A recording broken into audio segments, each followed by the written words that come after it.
ग्रहण कर रहे हैं। कल आपको कथा में कहा था, कल आपको वर्णन किया था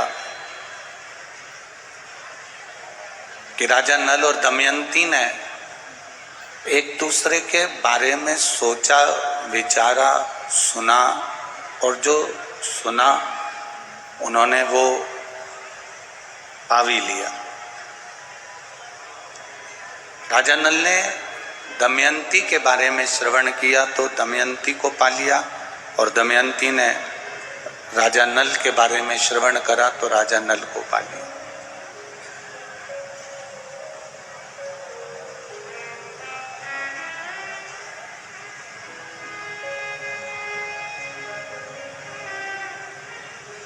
इतने शिव के भक्त अगर कथा में आए हैं, भगवान शंकर की कथा श्रवण करने के लिए आए, आप इधर आओ, यहाँ बैठो आशीष, आप आके सुनो। यहाँ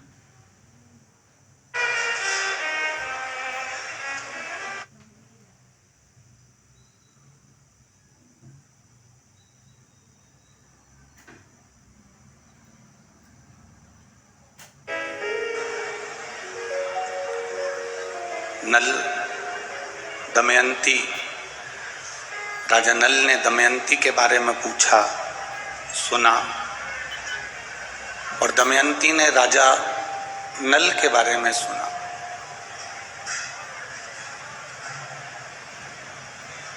जब दोनों एक दूसरे के बारे में सुनते हैं, बात करते हैं, तो दोनों के भीतर एक प्रेम जागृत होता है।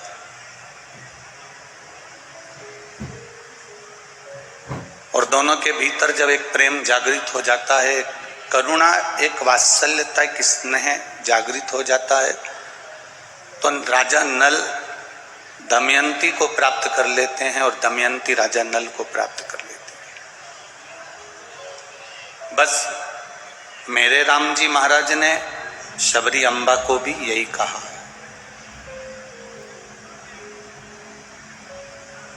मेरे राम जी ने शबरी अम्बा को भी यही कहा और मेरे राम जी शबरी अम्बा से ये कहते हैं कि प्रथम भक्ति संतन कर संगा। अब ठीक है, मना करिए कुछ। प्रथम भक्ति संतन कर संगा। शबरी अगर संतों का सानिध्य करेगी, सत्संग करेगी, संतों के बीच में बैठोगे, भगवान की चर्चा करोगे, भगवान की भक्ति करोगे, तो ये निश्चित है उसकी कथा सुन सुनकर, उसकी कथा का स्मरण कर कर कर, उसका भजन कर कर के, भगवान की भक्ति कर कर के हम उसके करीब पहुंच सकते हैं।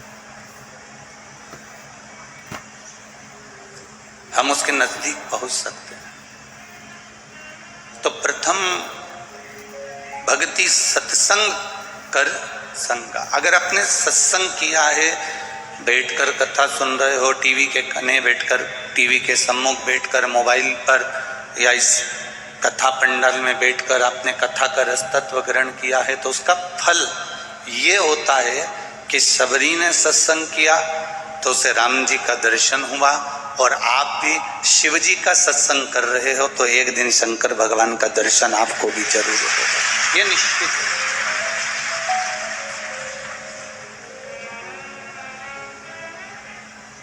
परमात्मा को पाने का सबसे सुंदर तरीका ही सत्संग।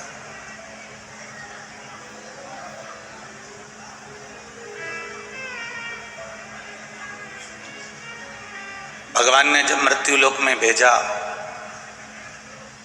पृथ्वी पर जब हमारा जन्म हुआ, मृत्यु लोक में जब परमात्मा ने भेजा तो बड़ा सोच समझ कर भेजा, बड़ा विचार कर कर भेजा कि ये पृथ्वी पर जाएगा, सत्संग करेगा, भजन करेगा, कीर्तन करेगा, मंत्र जाप करेगा, नाम जाप करेगा।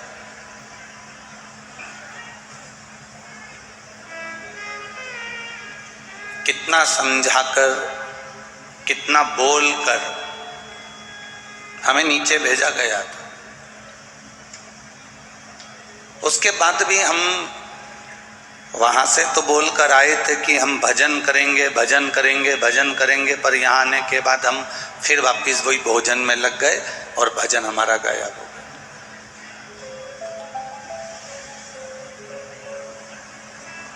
सत्संग हमारा गायब हो गया, भगवान की विरल भक्ति हमारी गायब हो गई, कीर्तन हमारा गायब हो गया, भक्ति हमारी गायब हो गई।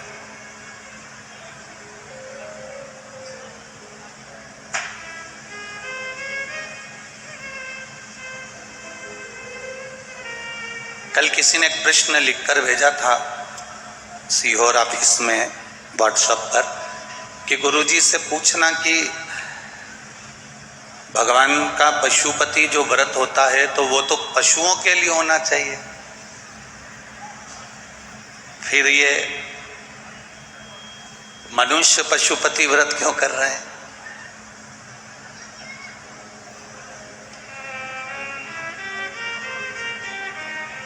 अब प्रश्न उसने करा और लिखकर भेजा कि ये व्रत तो पशुपति नाथ का है। अब उसको समझाए कौन? चींटी में चींटी के गुण होते हैं, चींटे में चींटे के गुण होते हैं, झिंगुर में झिंगुर के गुण होते हैं, जुए में जुए के गुण होते हैं, चूहे में चूहे के गुण होते हैं, सांप में सांप के गुण होते हैं, शेर में शेर के गुण होते हैं, बिच्छू में बिच्छू के गुण होते हैं, हाथी में हाथी के गुण होते हैं, हिरण में हिरण के गुण होते हैं, गाय में गाय के गुण होते हैं, भैंस में भैंस के गुण होते हैं। पर एक मनुष्य ऐसा है इसमें सबके गुण होते हैं।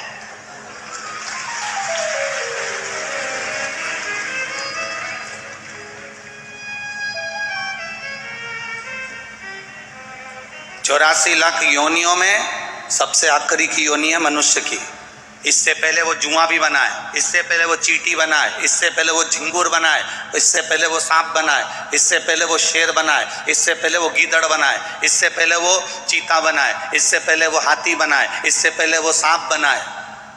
ये सारे गुण उस योनि से छूट तो गया और मनुष्य बन गया, पर मनुष्य में आज तक जो 84 लाख योनियां काट के आया है, पूरी 84 लाख योनि के एक एक गुण इसके अंदर आज भी भरे हैं। जितना सांप जहर नहीं उगलता, ये मनुष्य उससे दुगना उगल देता है।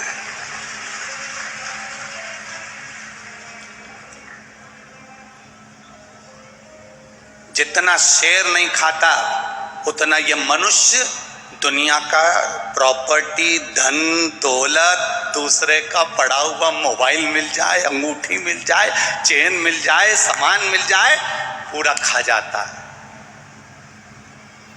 किसकी बात कर रहे हो?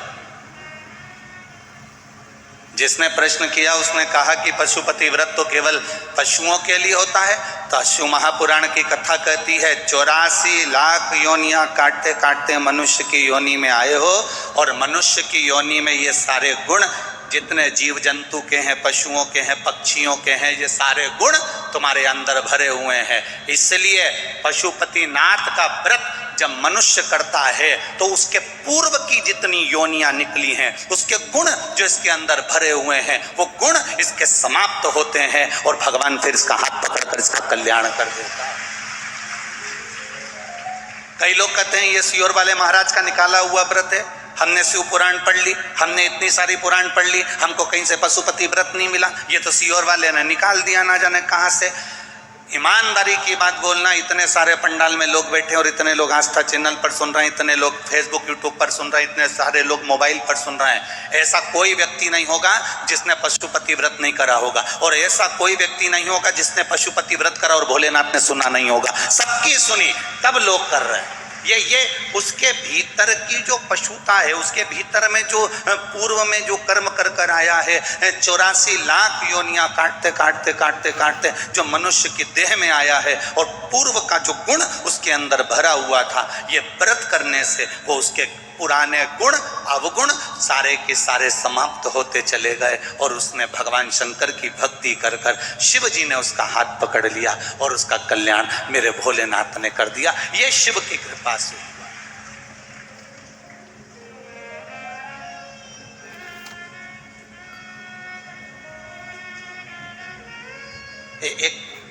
आया है, जरा समझिएगा, यही पशुपति व्रत का।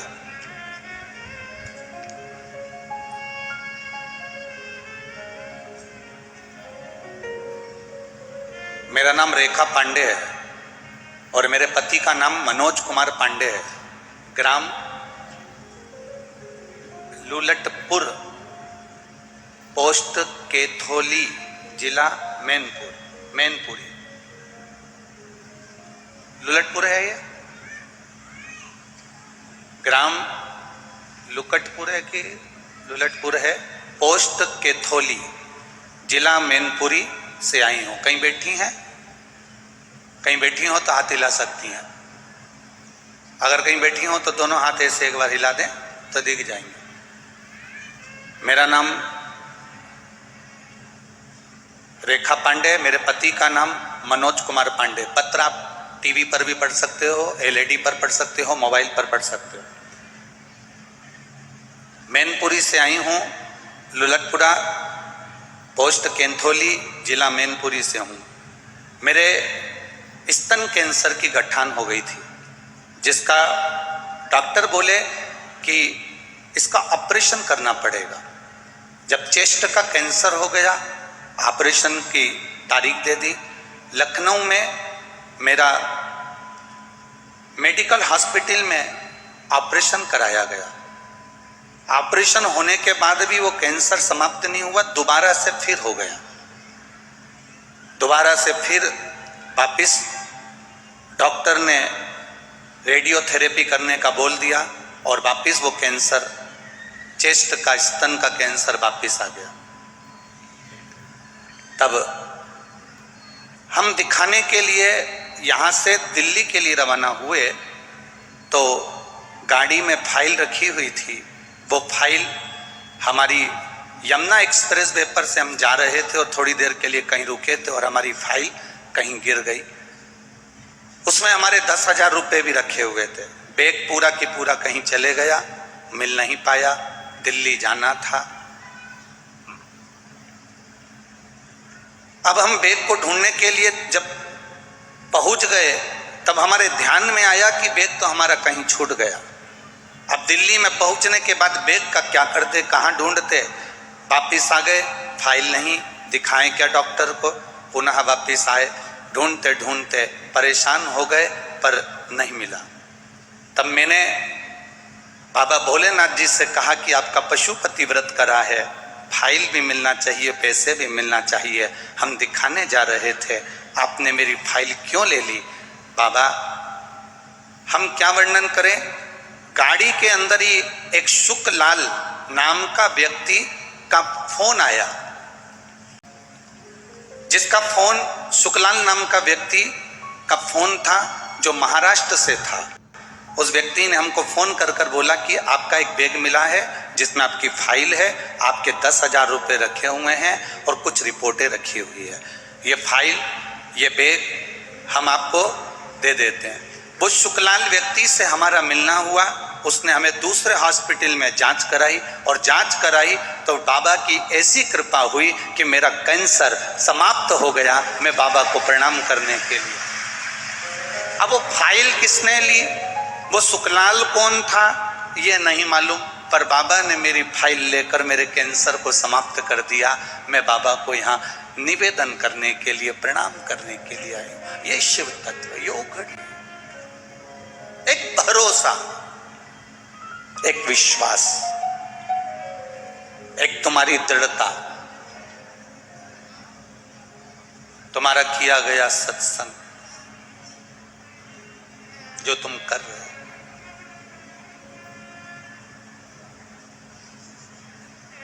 तुम्हारी करी गई भक्ति, तुम्हारा करा गया स्मरण, वो खाली नहीं जाएगा।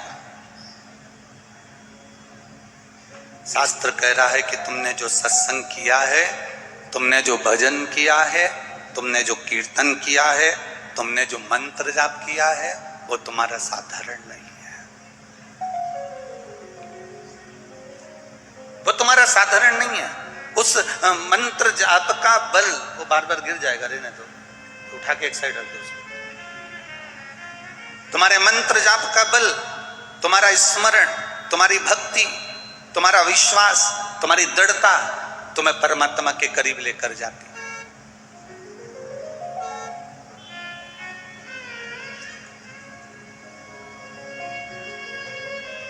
इस पंडाल में एक लड़का आया हुआ है, मथुरा के नजदीक का। वो उसने कोई कंपटीशन एग्जाम दिया था और उस कंपटीशन एग्जाम को देने के बाद में वो बच्चा बाबा से विनती कर कर गया था अलवर में कि बाबा बस आप कृपा करना तो मेरी नौकरी लग जाएगी। और वो बच्चा कहीं पर बैठा हुआ हो तो हाथ हिला सकता है।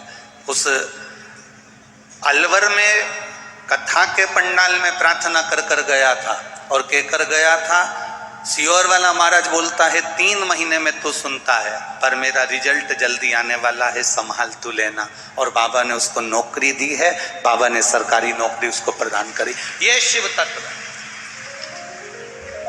ये ओघड़ी है, वो त्रिकालदर्शी, कैलाशी, अविनाशी, ये उसी का स्मरण है हमारा।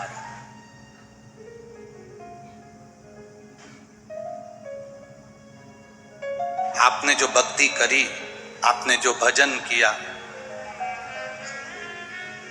आपने जो भगवान महादेव का स्मरण किया, ये कोई साधारण थोड़ी ना हो सकता, ये खाली नहीं जा सकता।